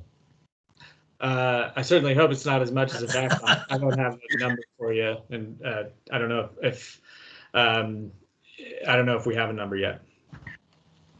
Can we have the number by next meeting? Oh, yeah. Can we also get better Wi-Fi in that room, regardless of the Ethernet? Yeah. Well, so there's a couple of things. It's not just Wi-Fi. You had made the comment that you can't get cell service. You know, your cell phone is not necessarily working for a hotspot in there. So back when this building was originally planned out, there was a conversation about putting a cell booster in the building. And so that cell booster is not working properly. So to replace the cell booster for a like for like, it's like, I'd have to go back and look, but I want to say it's like $7,000 just for the cell booster. That doesn't address bandwidth issues. That's just for staff to be able to get cell phone reception within the building, and that's it. So that wasn't contemplated in the budget. Bandwidth in general, those costs are dependent on who the provider would be, and how much bandwidth we want to purchase or add. And in addition, it also assumes that the infrastructure is available straight to the building already. So it would just be an additional service as opposed to actually having to run any additional lines. So we'll reach out and identify that. But the cell phone booster itself, we kind of put on hold because that was a pretty expensive thing to throw in the mix right now with all the other things that we're looking at. And I wanted to get some historical reference as to what the reason was on having a cell phone booster as opposed to just having better Wi-Fi capability within the building, which makes a little bit more sense to me. Direct Wi-Fi coming from it's what I have at my house. I don't have a landline any longer. So there's and then there's a little teeny dish on it's probably a 12-inch dish on my roof that points towards Mountain Ranch where there's a tower. Yeah, so you have 3 satellite, yeah. Yeah, and so from what I understand, and I think the district is already getting something like that directly from the county building, if I'm not mistaken. We have actual fiber. Oh, okay, not something through the air. Is there a cone on our building somewhere getting direct Wi-Fi from, or do we have that capability, Cal? We have internal Wi-Fi routers. We have Wi-Fi routers within the building that basically connect to our internal connectivity. And that comes through a telephone line, I'm guessing. A fiber line. Okay. This would be direct Wi-Fi coming through the air and hits a cone on the building, coming from an antenna up in Mountain Ranch, just provided by CalNet Motherload. Mm-hmm. And from what I understand, I'm the only one that lives here, so I have the lowest bandwidth that I don't pay a whole lot because there's not video streaming going on and someone watching movies while I'm trying to do something. So I don't need a whole lot. But what I understand, there's at least 3 or 4 categories above what I have, and I don't know how many cones we would need on our roof to get something like that. with unlimited. So why don't we, if the board wants to come back into meeting in person, we'll dive into expanding bandwidth and providing some of those options. We'll explore those at the staff level, and we'll make it happen. We wanted to make sure that or have the conversation with the board first. Well, let me make one suggestion.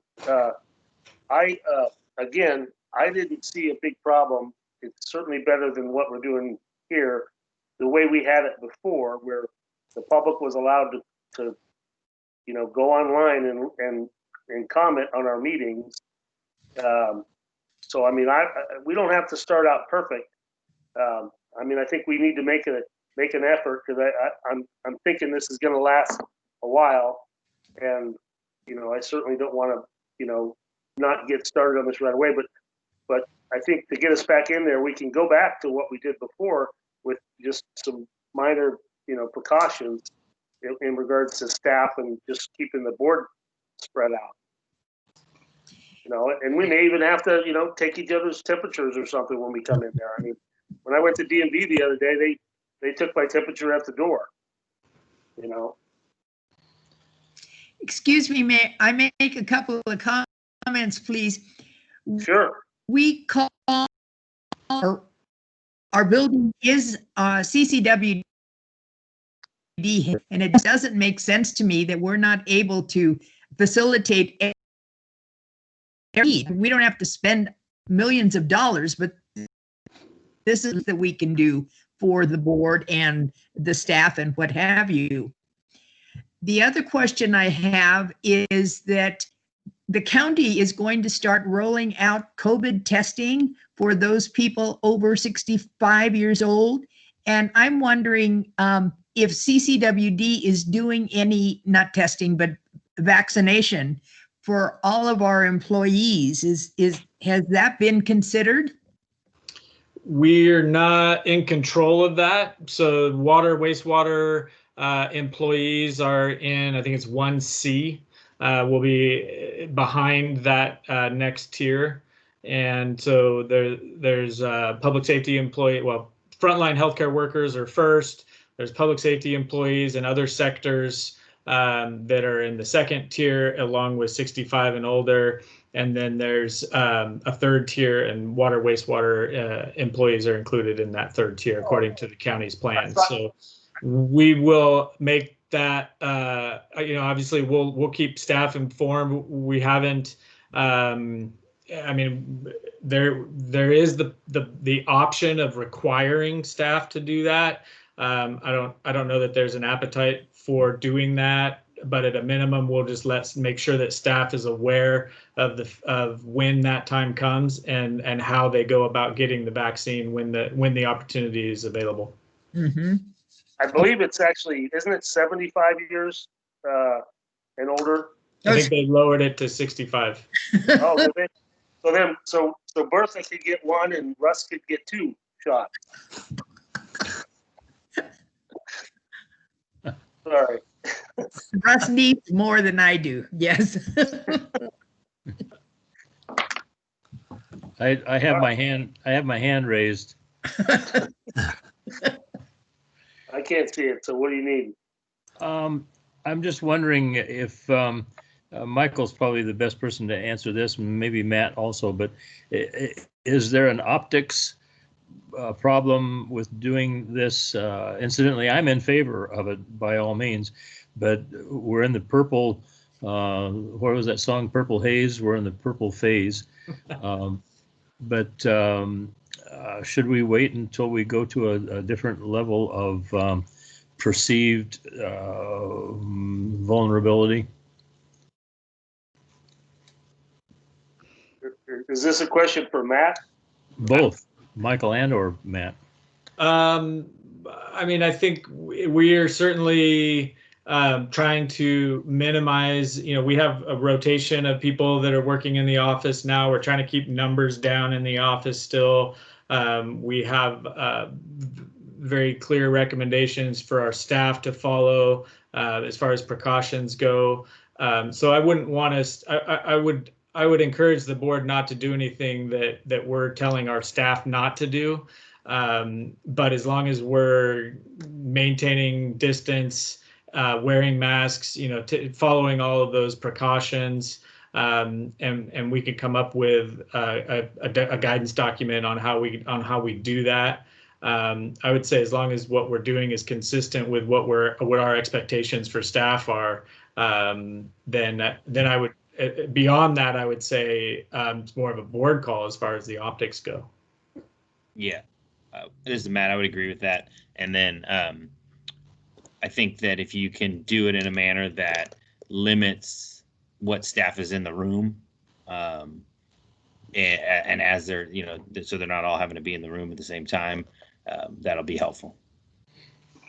We could even. I don't think that would be a problem. We might consider having the board come in on that side door by the parking lot or something like that, just to kind of create the impression that we are sensitive to the exposure. But anyway, good discussion, Jeff. Thanks for bringing that up.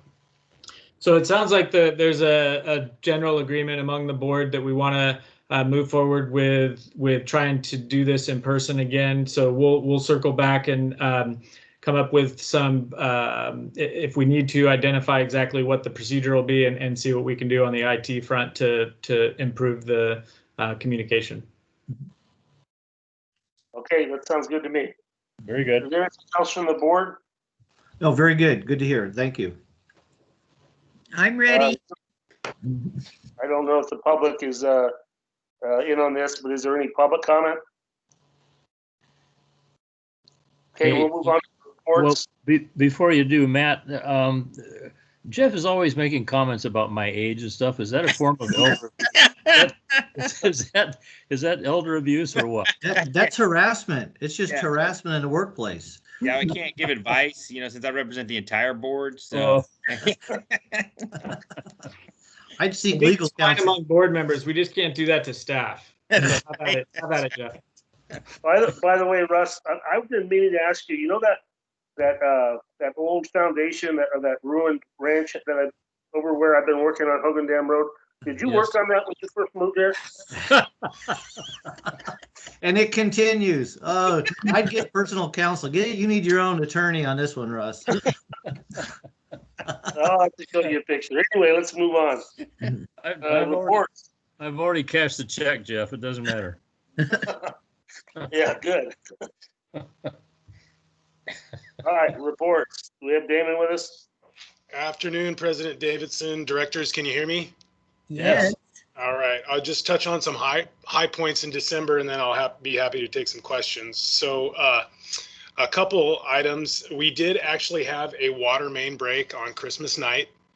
And so I think it's just an illustration of the dedication of our crews that we had a crew that was able to come out, and we had an effective, efficient repair. It was in Lilac Park in Arnold on the line that feeds Blue Lake Springs. So they did great work. It was raining most of the time during the work effort, and they were able to go ahead and get it done. So that's great. Appreciate within the consent agenda at this board meeting was the approval for Gold Electric to go ahead and move forward with the Wallace wastewater treatment plant project or improvements to the electrical and SCADA there. So that'll be great. We can get that rolling. There's been a lot of work associated with the AMI project. Particularly what we've been diving into recently is meter box lids and how our lids compare to what we anticipate to install, because there's a component in the new lids that will accept the antenna from all of the new automatic meters. So that's been an interesting conversation. The district looks good. I think we're going to be able to move forward with that component of the project without any consternation. Michael and I were out with DSOD on the White Pines Dam. I think we had a great inspection, a lot of conversation about White Pines, the dam in general, and some of the improvements that we need to make there, and some of the work that has already been done. So there's a lot going on there. And with that, I'll take any questions you may have. Are there any questions on the board? Yeah, where's your photographs? Where's the, Oh, The I will vid- provide, I'm trying to be quick and efficient, but I'm happy to provide a presentation to the board. So I will do so at the next meeting. okay, good. Okay, Nice report. And I mean, and again, I could say this every time, Damon, just your report is so thorough and there's so many things going on. I just can't believe that operations is involved in that much stuff between meetings or on a monthly basis, and very, very good job. Thank you. I'll relay that I sentiment. just had one question. I have one question. How long were you at break on Christmas night? Well, I wasn't out, but staff were out. I would say a good 8 hours. It was actually pretty quick. Oh, dear. Yeah. Okay. Well, great. Started at about 11:30. Oh, They got done the next morning. oh, and thank the staff. Oh, what work that was. Yes, absolutely. I will relay that to them for sure. Anything else for Damon? Okay, we'll move on to 6B, General Manager's Report. Okay, thank you. A few items. One other note on that main break. I was going to mention that too, just to acknowledge our crew's dedication, and also Damon. I believe we had a member of the Blue Lake Springs Mutual Water Company crew out there with us as well, because it was on the supply line that feeds Blue Lake Springs. So that was not only a phenomenal work effort from our crew, but a collaborative effort with Blue Lake Springs. Couple other items. I'm going to start with some good news. It's always nice to have some good news. Really excited to report that Brad Arnold has been selected not only to be in the Water Education Foundation's Water Leaders class this year, which is a very competitive program to get into, but among the class that gets selected, one of those class members gets an Aqua Fellowship that covers the tuition cost, and then will be tasked with reporting out on the year-long process that the Water Leaders program takes them through, and he'll be reporting out. So Brad was awarded the fellowship, and he'll be designated the designated liaison to report out from the Water Leaders class to the Aqua Conference in May, not this coming May, probably the following. Anyways, it's a great honor for Brad to be included in that class, and even more so to be selected as the Aqua Fellow. So just really excited for Brad, and really excited to see how that process plays out and what he brings back to the district. I don't know if anybody wanted to make a comment. Yeah, congratulations, Brad. It's good to be a fellow, I'm sure. Thank you. Good work. He is now requiring us. We have to refer to him as Mr. Fellow now. I understand. Yeah. All right. Is there more, I assume? There is more. I don't know if Brad, if you wanted to say anything on that. Oh, yeah. Thank you for the shout out here, Michael. And part of the application package that was submitted in December included a letter of recommendation for the time commitment, and just to help bolster my application. That Michael put together a great letter, and I appreciate his support on that to move this forward. It's a pretty prestigious program with the Water Education Foundation, and getting the Aqua Fellowship, knowing that our district here is a good standing Aqua member is great. So I'm very honored to have received that, and I'll look forward to representing CCWD in these meetings and at the next Aqua conference where I present on some of the class findings. So I look very forward to it. Well, I'd really like to hear about some of the presentations you make, or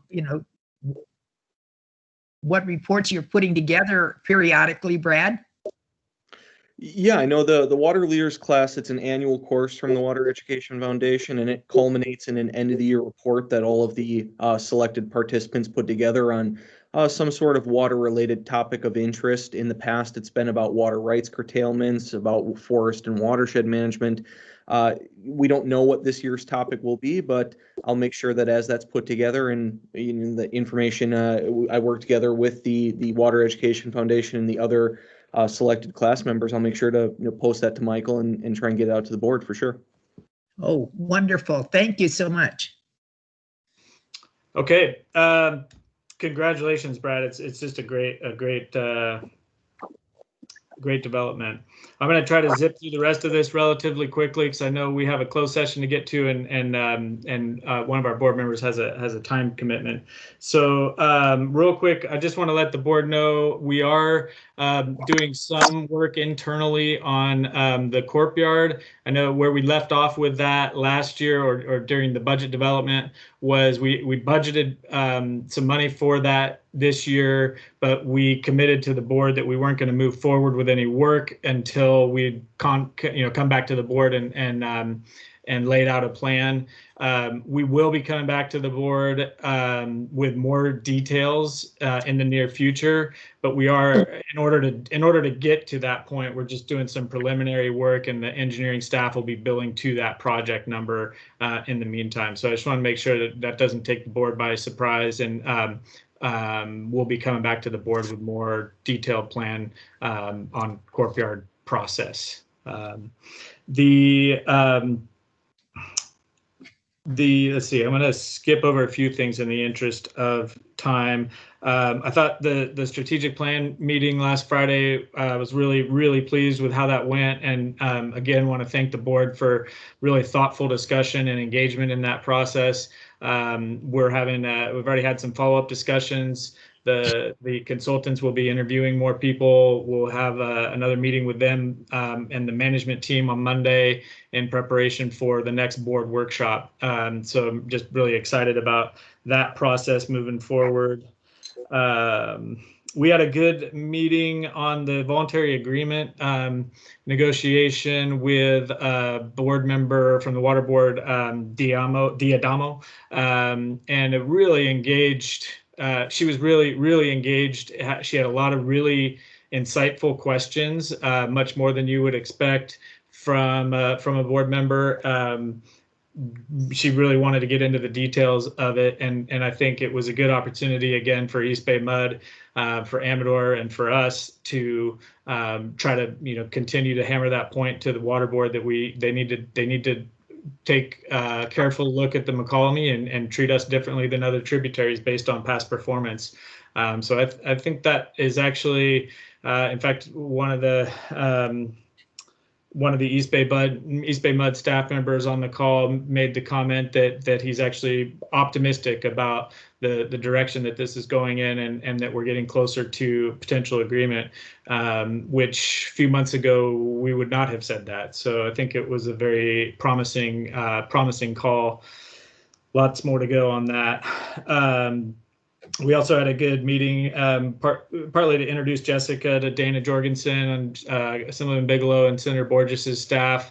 But it was a great discussion with CSDA representatives and Dana, and then Larry at Amador Water Agency, and our staff on legislative issues and priorities. Damon already mentioned the White Pines Dam inspection. We have Director Radman has brought up a few times some cybersecurity concerns. And I want the board to know that Rebecca is taking the lead on proactive measures to both shore up our current vulnerabilities and also bring in some outside help to do some further assessments of future vulnerabilities. So there is progress being made on that front already, and more to come on those issues. And then also on the IT side, Rebecca and Jessica are both researching replacement of our existing phone system so that we're no longer trying to repair or work with the old system that has frustrated us for many years, but we're moving on to an entirely different platform. So there will be more to come on that. That I believe covers it for me for now. Any questions from the board? Michael, might I add the White Pines Park Committee or the big Yeah, that's a planning on good the point. 21st? We have a meeting coming up. The White Pines Park Committee has been requesting that the county adopt an ordinance and amend some of the rules for the park and adopt it as an ordinance so that so the sheriff will have more enforcement authority. And there's how do we characterize this, Director Underhill? A robust dialogue going on between the county and the committee on that issue. So we will, we're sort of in a mediator role, I think, in that discussion and facilitating a conversation between the county and the park committee on the 21st, and Sheriff DeBasilio will be there to address some of those concerns. So I think it'll be hopefully a very productive discussion and come out of it with a path forward on the rules. Mm-hmm. The White Pines Park Committee feels like they're hand tied, because if they tell someone, you know, there's no drinking or you have to go home after 8 o'clock or at sunset, they have nothing behind them to say to these people that they're not following county ordinance. So we're looking at, we're looking at the county getting an ordinance together to back us up so that we'll have a little bit to say, I'll have a little bit more force when we have to reprimand or talk to our visitors, and even local sometimes. Any other questions for me? Michael, I have one. Sure. Looking back at that Joint Powers Authorities selection that Rebecca made, I mean that Jeff made, the Calaveras County Parks and Recreation, it's not a committee, it's a commission. I am pleased that I'm going to be able to continue on that, but I would like for you to put a post-it note on your desk there that I think that we're going to have to provide a resolution, signed resolution from the board that I am to continue for another year as the CCWD representatives to that commission. There is no resolution required for that. I just have to let the board clerk know. Okay. And then you'll have to go in and take the oath. Okay. Very good. Thank you. Mm-hmm. Okay, I'm sorry, I got off there. Where are we just doing board reports? No, I just was concluding my report and fielding any questions from the board if there were any, but I'm done. Are there any questions? Okay, Nothing we'll more. move on to reports. Director Underhill? I've just the White Pines Park Committee meeting. That's it. Thank you. Okay. Director Rademan? Nothing to report. Thank you. Okay. Director Thomas? The only thing that has been discussed briefly down here in the Copperopolis area, and I'm going to have to maybe depend on Director Underhill to assist me in the foundation documents that you used to create the Upper Ebbets Pass Association of Associations. We need to have something similar to that or identical to that in the Copperopolis area with all these various subdivisions that are around the lake and in the area. So I've discussed this with a number of people in the Copperopolis area, and they're all anxious to know more about it. I'm assuming that group is meeting virtually these days too, but let's get together. Michael, you've attended a lot of those meetings too. Maybe you can also help out with the formation of that local group. Yeah, actually, that's something I talked to Ralph Copeland about, was suggesting to him that they form a coalition like the Ebbets Pass Property Owners Coalition, bringing all the different homeowners associations together. The main reason I think I suggested that to him was it's a fantastic venue for us to get to communicate with a pretty significant number of people in a very efficient manner. When we present to the Ebbets Pass Property Owners Coalition, they turn around and blast out messages to their listservs, to their HOAs, and it's just a really great way for us to be able to communicate with the community. So I think it's fantastic. I'm glad to hear those conversations are happening. Happy to put anyone down there that you want to. It's Laura. Blanking on her last name, Bowman, that is the secretary for EPOC, and happy to put anybody in touch with her that I think, that they can help. It's not a formal. It's kind of like it's not subject to the Davis-Sterling Act. It's not a formal HOA. It's just a coalition of representatives from the HOAs. So they don't need any founding documents, I don't think. They don't need to do anything formally other than their own internal, however they want to run it. Yeah. It is an organization that was formed in the 80s. So there's a lot of documentation about how they got started, and they would be more than happy to give you copies of whatever they have in file, Russ, so that you could take it forward to your group. Okay. Laura Bowman, and I maybe should have phrased it more as a direct question, but are they continuing to meet during these times? And if so, is it a virtual meeting format? Yeah, it's a virtual meeting. Yes. Michael attends. Yeah, they are meeting on, I think they're using Zoom, but it is a virtual meeting now. Typically they meet in the community meeting room at the Ebbets Pass Fire District, but during COVID, it's a pretty crowded meeting. They get very good turnout, very good participation. They get report outs from their supervisor, from CAL FIRE, from the sheriff's department, from CCWD. They get regular report outs from all of those entities.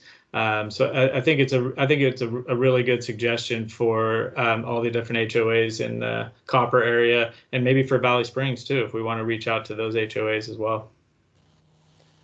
Okay, well, let's resolve to get something done on this by the end of spring. Okay. I'll forward you Laura's contact information right now, but I can talk to you too about how we can facilitate that. Okay, thank you. That's all I have. Are you with us, Scott? You already called on me. I had nothing to report. Okay. I'm here. All right, I have nothing to report, and Cindy never came on, did she? I don't think so. No. Okay. All right then. Okay, we will, our next meeting will be January 27th at 1 p.m. 2021. We're gonna, how exactly are we gonna adjourn into closed session?